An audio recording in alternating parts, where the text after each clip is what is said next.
하나님은 각 시대마다 사람들을 부르시고 시대마다 그 사람을 사용하여 주셨습니다. 지금은 우리들을 사용하고 계십니다. 자, 조금 볼게요. 예를 들어 볼게요. 우리가 이제 주보에도 제가 써놓은 굉장히 중요한 개혁교회의 모토가 되는 말입니다. 여기에서 보면은 오직 성경을 강조한 사람은 개혁가 쯔빙글리라고 하는 사람이었습니다. 그리고 마틴 루터는 오직 믿음을 강조했습니다. 믿음을 특별하게 놓았던 겁니다. 그동안은 행위가 더 중요했는데 행위가 아니라 믿음이다. 기독교인이 구원받는 것은 행위가 아니라 믿음이다라고 하는 것을 명백하게 확실하게, 이건 어거스틴도 있었던 것을 다시 한번 이렇게 강조한 것입니다.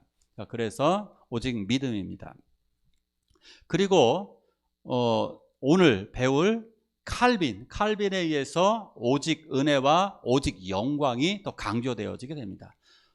목사님, 오직 그리스도는 빠졌는데요. 저거는 기본입니다. 당연한 겁니다. 오직 그리스도는 당연하고, 특별히 오직 은혜와 오직 영광은 칼빈에 의해서 특별히 더 강화가 되었습니다. 오늘 좀 칼빈을 좀 더 같이 말씀을 나누고자 합니다. 자, 오늘은 존 칼빈입니다. 우리들은 칼빈을 입은 적이 있어요. 저는 입은 적이 있어요.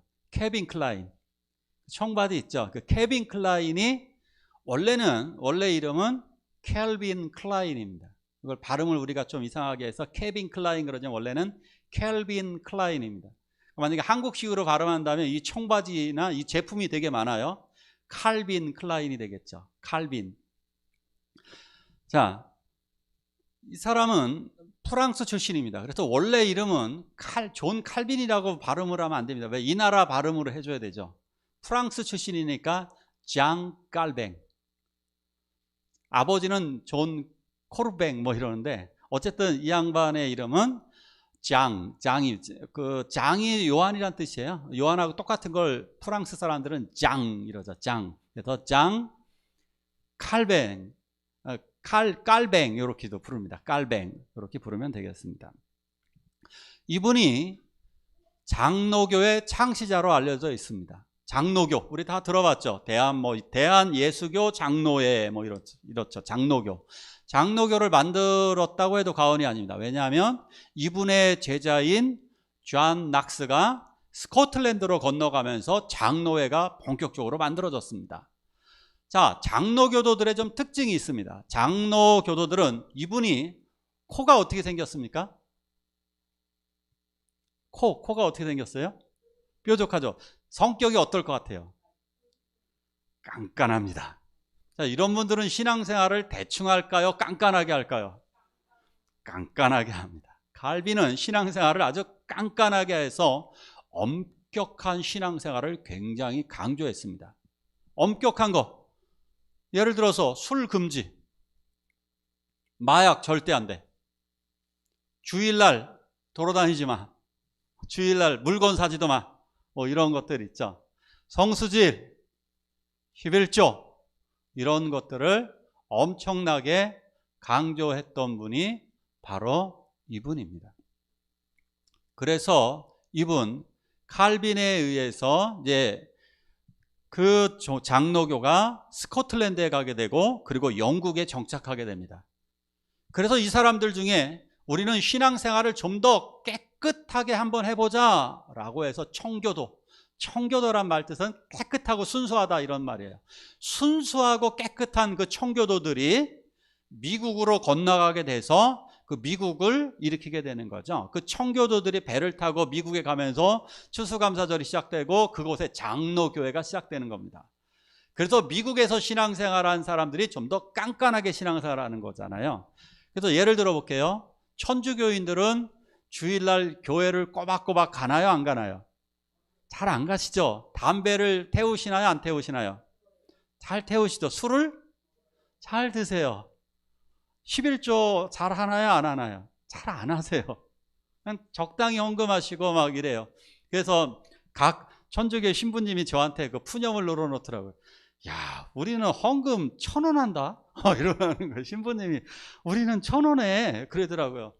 군대 시절에 이제 그 신부님을 만났거든요. 그때 신부님이 그 개신교는 11조도 하고 많이 하잖아. 근데 우리는 1,000원에 이러면서 그리고 주일날도 잘 안 나와.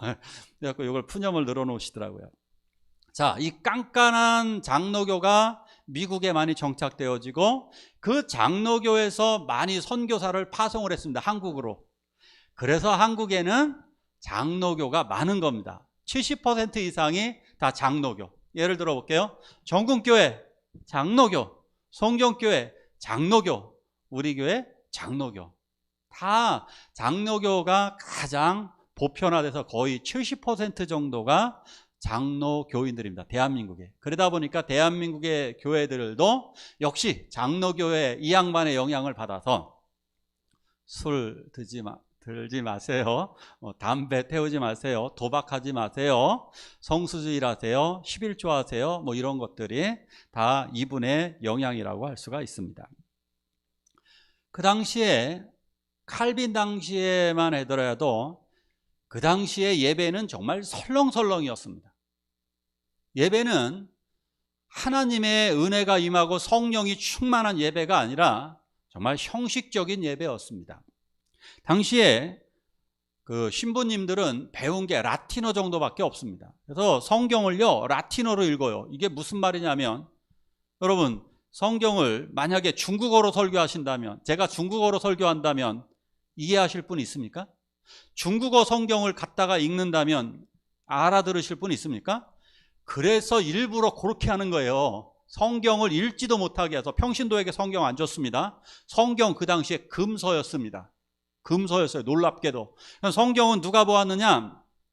성경은 신부들만 봤습니다. 신부들만. 그러니까 그 성경을 라틴어로 읽어주는 거예요. 그 당시에 라틴어 안 썼어요. 라틴어 없어졌습니다. 없어진 말로 읽어주니까 저게 무슨 내용인지 모르고, 심지어 신부님들은 라틴어를 다 모르는 분들이 있어갖고 그냥 이렇게 읽어주면, 오늘 제가 본문 말씀 읽어드릴게요. 여러분들 아멘 이러면 되는 거예요. 그러면 모든 성도들은 똑같이 맞춰서 저게 성경 말씀 이려니 하고 아멘 그러는 거예요. 그냥 제가 이렇게 읽어드리면 저도 편할 것 같아요. 나는 원래 아멘 읽을지 아멘 그러면 그냥 되는 거예요. 그 당시 때는 이렇게 대충 읽었답니다. 신부님들이. 그래갖고 아무 말이나 그냥 대충 이렇게 얘기하면 설교 끝. 몇 마디 하면 설교 끝. 그 다음부터 중요한 건 이제 헌금이 제일 중요한 거예요. 헌금 많이 하면 하나님의 상급도 많이 받고 구원도 받는다. 그러니까 그 당시에 그래서 면죄부를 팔았던 거잖아요. 죄를 면해준다. 면죄부. 헌금을 많이 하면 심지어 죽은 사람도 지옥에서 끌어올린다. 그러면 아니 헌금을 많이 내면 신부님들이 다 말하기를 죽은 네 엄마, 네 아버지 죄까지도 다 헌금을 내면 지옥에서 끌어올려준다는데 헌금 안 하실 분이 있습니까? 아니 내 언니, 내 형을, 내 자식을 지옥에서 건져준다는데 헌금 안 할 분들이 있습니까? 그러니까 그 당시에 신앙이 완전히 헌금 중심으로 가고 잘못된 겁니다. 그 당시에 더 놀라운 게 있어요. 찬송가 못 불렀습니다. 그 당시에 찬송가는요 성가대만 불렀습니다. 그것도 남자만 불렀습니다. 남자, 여자들은 성가대에 설 수 없었고 남자들만 불렀습니다. 자, 그런데 루터와 칼빈에 의해서 교회에 찬송가가 들어오게 되고, 쯔빙글리와 이런 루터와 칼빈에 의해서 성경이 독일어로 번역되어지고 심지어 후에는 영어로다도 번역되어지면서 전 세계로 퍼지게 된 것입니다. 자, 칼빈의 생애 좀 볼게요. 칼빈 14살에 파리 대학에 입학했습니다. 14살에 신부가 되기 위해 파리 대학에 입학을 했습니다. 대부분은 다 신학대학으로 시작하는 거거든요. 하버드도 신학대학이었습니다. 프린스톤 대학교, 미국의 유명한 대학들 대부분 다 신학교로 출발했습니다.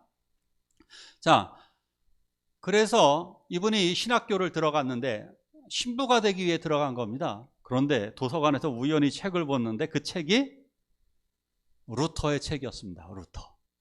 루터의 오직 믿음을 읽으면서 이분이 완전히 회심을 하게 됩니다. 내가 그동안 잘못 믿어왔구나. 그래서 자기가 개종을 하게 됩니다. 나 지금부터 카톨릭의 신부가 되지 않고 나는 교회의 목사가 되리라 해서 그가 완전히 회심을 하게 됩니다.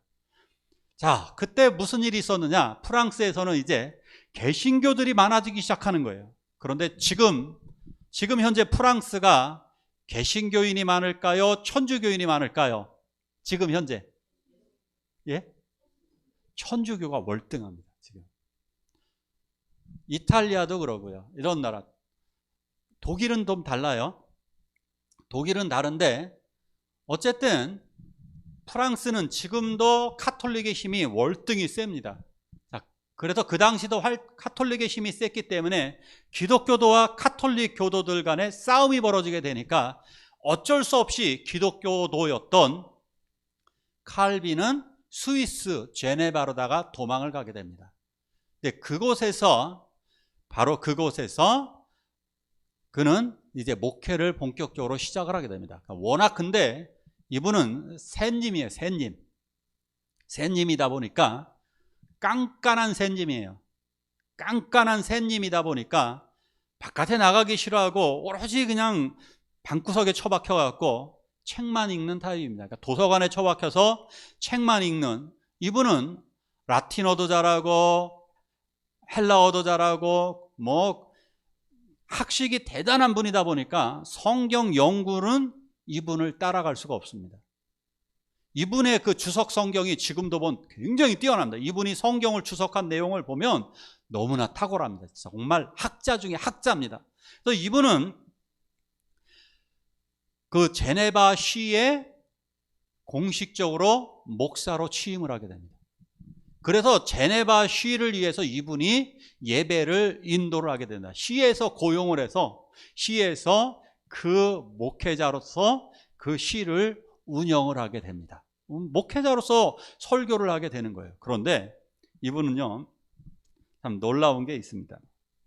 얼마나 설교를, 학자이다 보니까 설교 어떻게 하느냐, 이분은요, 읽었습니다. 하나하나 다 읽었습니다. 이분은 앞에 안 봐요. 샌님이라 앞에 못 봐요. 그냥 이렇게 설교를 읽었습니다. 그는 대단한 학자였습니다. 사람들이 바뀌었고 그 책이 유럽으로 퍼져나갔습니다. 칼뱅은 연애나 이렇게. 그런데 놀랍게도요, 그 전해지는 읽는 말씀을 통해서 은혜를 받고 스위스가 변화되었습니다. 할렐루야. 하나님의 말씀을요, 제가 놀랐는데 서울에 있는 큰 교회를 갔는데요, 그 교회 목사님이 대형 교회예요. 진짜 하나님의 말씀을 읽더라고요. 앞을 한 5번 정도 보시는 것 같아요. 5번 정도 보고 거의 읽어요. 근데 그 교회 성도들은 아멘, 아멘 하더라고요. 전에도 한번 말씀드렸죠? 설교자가 아니에요. 하나님의 말씀에 아멘 하시기를 축원합니다. 설교를 얼마나 잘했느냐 못했느냐 말의 언변을 보지 마시고 그 내용을 들으시면서 간절한 마음으로 아멘 하시기를 축원합니다. 자, 어쨌든 그래서 많은 성도들이 바뀌어졌고 또 칼빈이 쓴 책이 세상으로 퍼지게 됩니다. 그러면서 칼빈의 유명세는 점점 더 커지고 장로교인들이 많아지기 시작한 것입니다. 칼빈이 얼마나 그 말씀 연구에만 신경 썼는지 칼빈은 이제 주변에서 결혼을 하라고 자꾸 권했어요. 이 사람아 좀 결혼 좀 해. 근데 31살에 결혼했거든요. 엄청난 노총각입니다. 그 당시에 지난번에 기억나십니까? 어거스틴 몇 살에 애 낳았는지? 17살이라 그랬습니다. 17. 16살에 동거 시작해가지고 17살에 애 낳습니다. 어거스틴은. 그 당시에 결혼 막 10대 때하고 20대 초반에 할 때인데 칼빈은 31살이 되도록 결혼을 안 했습니다. 그래서 중매를 자꾸 서줍니다.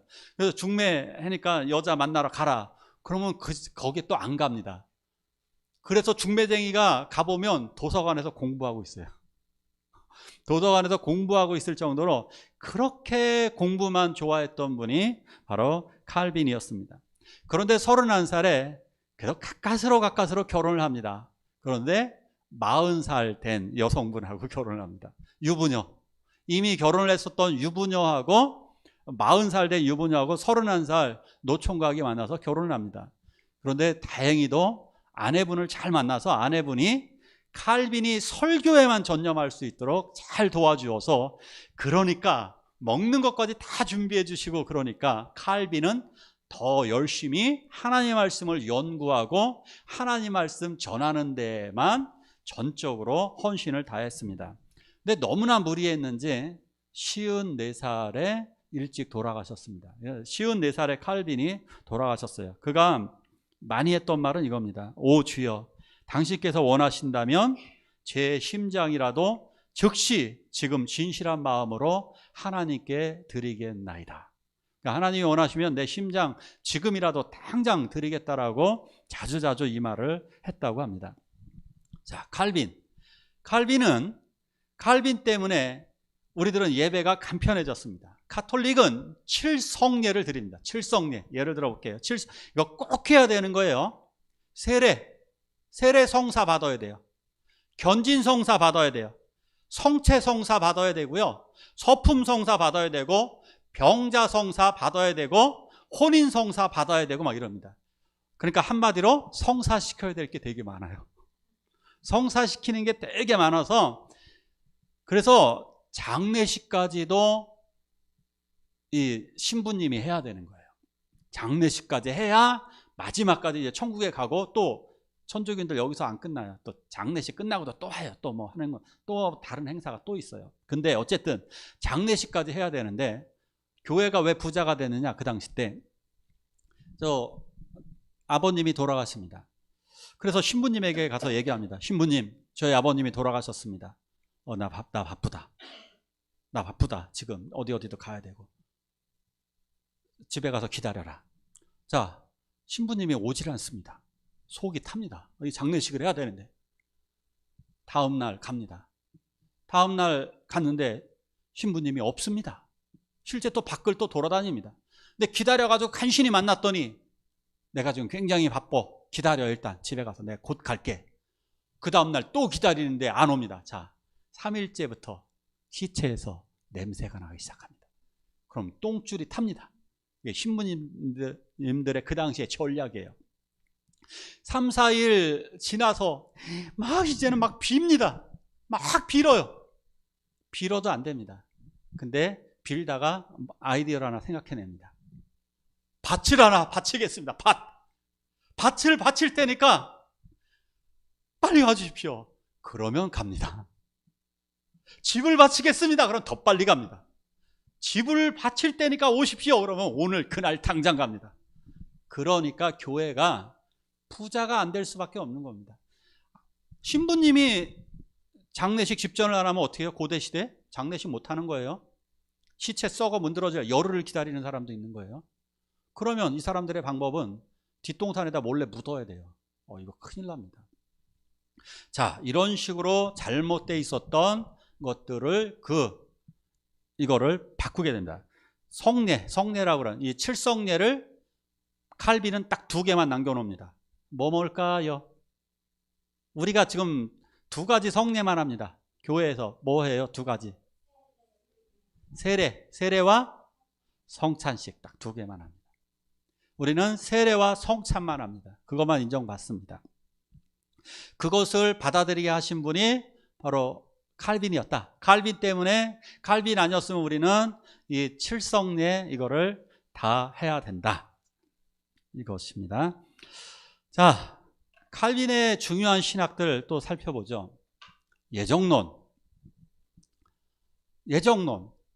당시에 예정론이라 하면 이거 적용되는 것은 봉건 영주들이라든가 높은 사람들, 우리는 예정이 되어 있어서 우리들은 신의 선택을 받은 사람들이야 하고 계급적인 차별을 이루고 남을 무시하며 살았습니다. 특히 일반 평민들을 무시하며 살았습니다. 봉건 시대 때는 얼마나 썩었는지 아시잖아요. 봉건 영주들이 여성들의 첫 신혼 날 밤은 자기가 보냈잖아요. 너 나와 먼저 잠을 자고 그 다음에 결혼해. 그 신부 초약권이라고 그러죠. 그 신부를 먼저 자기가 잠을 자고 할 정도로 영주들이 완전 썩었단 말입니다. 자, 이런 상황에서 칼빈은 모든 하나님의 자녀들, 믿는 사람들은 하나님의 영원하신 섭리에 근거하여서 하나님의 은혜와 사랑 속에 구원이 예정되어 있다. 그래서 하나님이 우리를 선택하셨다. 그래서 교회에서 예배드리고 예수님을 믿을 수 있는 근거가 무엇이냐? 하나님의 예정, 예정 때문이다. 그래서 우리들이 구원받게 되었다. 자, 그러면 귀족 쓸모없습니다. 하나님이 예정하시면 되는 겁니다. 아무리 우리가 농민으로 살아도, 평민으로 살고, 아무리 우리가 노예 생활을 한다 할지라도 하나님의 예정에 의해서 우리는 구원받는다 라고 하는 절대적인 믿음을 가지게 된 것이 바로 칼빈에 의해서, 칼빈의 예정론에 의해서 구원을 우리는 확신하게 되는 겁니다. 만약에 이런 신학자들, 칼빈, 루터 이런 신학자들이 없었다면 어떻게 될까요? 이 중세 시대에 그랬잖아요. 십자가 갖고 있고 뭐 마늘 가지고 있고 피 뿌리고 뭐 이런 이상한 짓 했잖아요. 무속신앙으로 변질됩니다. 교회가 믿음이 아니라 무속신앙으로 변질되어지고, 그리고 기복신앙으로, 또 하나는 이단으로 다 빠져버리고 말았을 것입니다. 자, 어쨌든 칼빈과 루터 같은 분들에 의해서 우리들이 정통신앙을 갖게 된 것입니다. 자, 근데 칼빈의 핵심 교리가 바로 이것입니다. 칼빈이 우리들에게 알려준 성경적인 칼빈의 5대 강령이라고 얘기합니다. 강령 그러면 꼭 지켜야 하고 알아야 하는 말씀, 이걸 강령이라고 그러잖아요. 우리가 지켜야 하고 알아야 되는 말씀 5대 강령을 그래서 영어권 외국에서는 이 교리를 튤립 교리라고 합니다. 진짜 튤립이어서가 아니라 머리 글자를 보면 딱 튤립이라고 하는 단어하고 똑같아요. 그죠? T, U, L, I, P. 튤립 교리예요. 튤립 교리. 한번 튤립 교리를 오늘 살펴볼까 합니다. 첫째, 인간의 완전 타락.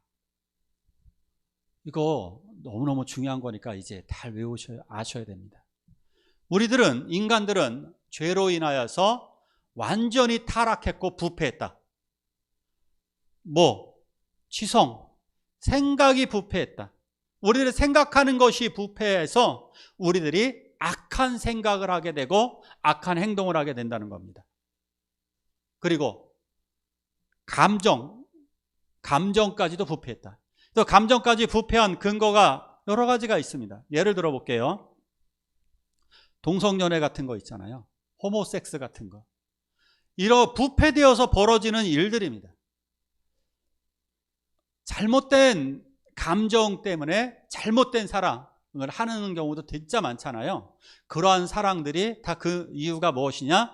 부패했기 때문에. 감정도 부패했다. 감정도 부패했고, 세 번째, 의지까지 부패해서 하나님을 찾는 의지까지도 없어지고 말았다. 그래서 지정의가 다 타락했고 부패했다. 그래서 하나님의 은혜와 사랑이 없으면 우리는 구원받을 수 없는 것입니다. 그래서 이 두 번째, 하나님의 무조건적인 선택이 나오는 것입니다. 무조건적인, 조건이 없는 선택이라는 겁니다. 그게 무슨 말이냐? 조건 없는 선택이나, 우리는 선택할 때 모든 것은 다 조건이 있습니다. 자, 제가 왜 이 꽃을 선택했을까요? 예뻐서입니다. 예뻐서입니다. 모든 것은 강대상을 산 이유는 왜 이거 샀을까? 성경을 올려놓기 위함입니다. 조건이 있습니다. 마이크를 산 이유는 마이크를 통해 소리를 잘 전달하기 위함입니다. 모든 것은 조건이 있어요. 그런데 하나님이 우리를 선택할 때는 조건이 없습니다. 조건이 없어요. 우리들이 이뻐서도 아니고, 우리들이 의로운 행동을 해서도 아니고, 그리고 우리들이 대단해서도 아닙니다. 우리들은 아무 쓸모 없었음에도 불구하고 짐승같이 살았고 사악하게 살았고 이기적으로 살았고 하나님을 떠났지만 하나님의 조건 없는 선택에 의하여서 우리는 구원을 받은 것입니다. 이 말씀 같이 한번 읽어볼까요? 시작.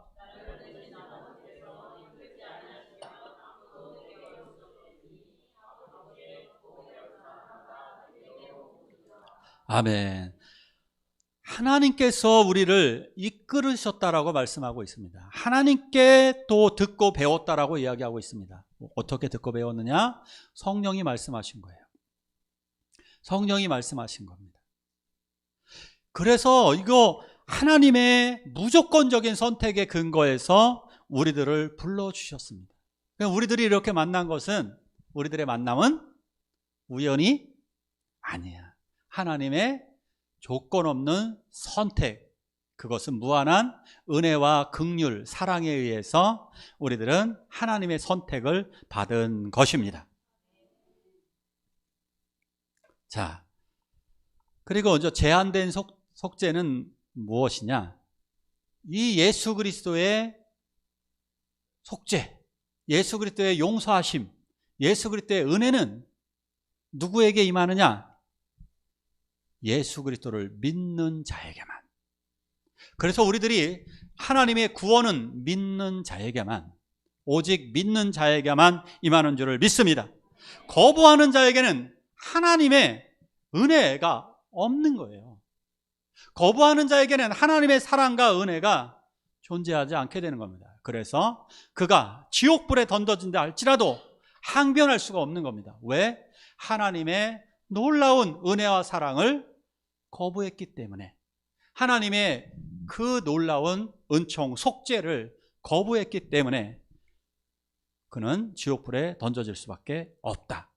그리고 네 번째로 오늘 말씀의 제목입니다. 저항할 수 없는 은혜. 옛날에는 이거를 이렇게 했어요. 좀 어려운 말로 불가항력적 은혜. 불가항력이다. 불가항력. 내가 도저히 저항할 수 없는 은혜를 우리가 받았다는 것입니다. 사람들은 반항하려고 하는 경향이 있습니다. 그죠? 모든 사람들은 반항하려고 하는 경향들이 있습니다. 그건 언제 깨달을 수 있느냐면 아이를 키울 때 애들 떼쓰고 자기 마음대로 하려고 하고 부모에게 저항할 때가 있습니다. 이걸 느낄 때 우리들은, 사람들은 사탄의 성향, 영향을 받아서, 죄의 영향을 받아서 반항하려고 하고 저항하려고 하는 본성이 남아있단 말이에요. 그런데 하나님의 은혜가 임하면 저항하지 않고 항복을 하게 됩니다. 할렐루야. 하나님 앞에 나아가게 되는 것입니다. 이 말씀도 읽어볼까요? 시작.